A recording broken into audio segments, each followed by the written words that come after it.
integrate. Let's integrate this fraction x over x plus 1 with respect to x. So it's a simple looking fraction. So a polynomial divided by another polynomial. So we call this a rational function, and it's kind of partial fraction decomposition, but it's already factored. I mean x plus 1 is a prime, and this degree on the top is 1, degree on the bottom is also 1. That means we can do the long division. So divide the top by bottom, do the long division. And in this case, this is same as doing long division. Then what you're gonna get is, so basically bottom is x plus 1 and the top is x. This x goes x 1 times, so 1 times x plus 1, and we need to subtract the sign because we are subtracting. This is gone. Then we have the quotient 1 minus, that's the remainder minus 1 by the way, minus 1 over this divisor x plus 1. So this is what we get when we do this long division dx. Okay, and now we can integrate easily. Antiderivative of 1 is just x minus 1 over x plus 1, and derivative of x plus 1 is just 1. That means antiderivative of 1 over x plus 1 is natural log of x plus 1 and plus c. Okay, but we don't have to go for long division. Okay, instead of going for long division, it's the same way, but let me show you second method. Okay, essentially the same. Alternative, we can write the top looking at the bottom x plus 1. We have already x on the top. Why not we make x plus 1 on the top as well? But the plus 1 was not there, then we have to subtract 1 as well to make it equal to this.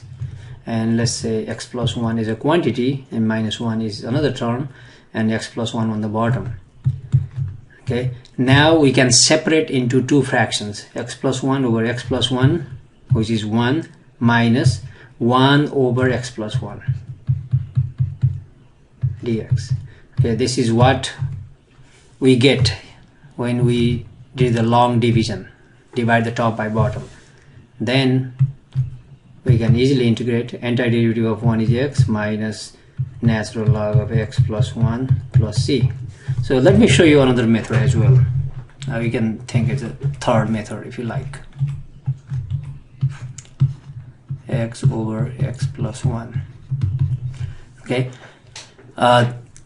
we have a fraction. We can go for u-substitution because the derivative of bottom is 1, but the bottom involves x, so we can replace x by u.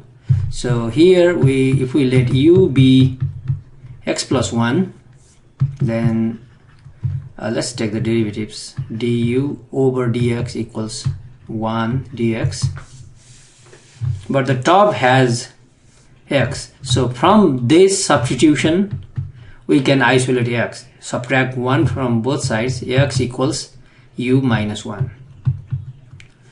Now with this integral becomes, on the top we are trying to write in terms of new variable u. This top x is u minus 1, that's from the top, over bottom is u, and this dx is just du. Du equals 1 dx, which is same as dx equals du. Okay, now we got nicer fraction. Right? So separate into two fractions. U over u is 1 minus 1 over u, and we have du. Antiderivative of 1 is u, because our variable is u here, minus this is natural log of u plus c. Now we need to back substitute u. U is in fact x plus 1, so this is x plus 1 minus natural log of x plus 1 plus c. If you compare this with previous answer, not exactly same. x minus natural log of x plus 1 plus c. Here is x plus 1 minus natural log of x plus 1 plus c.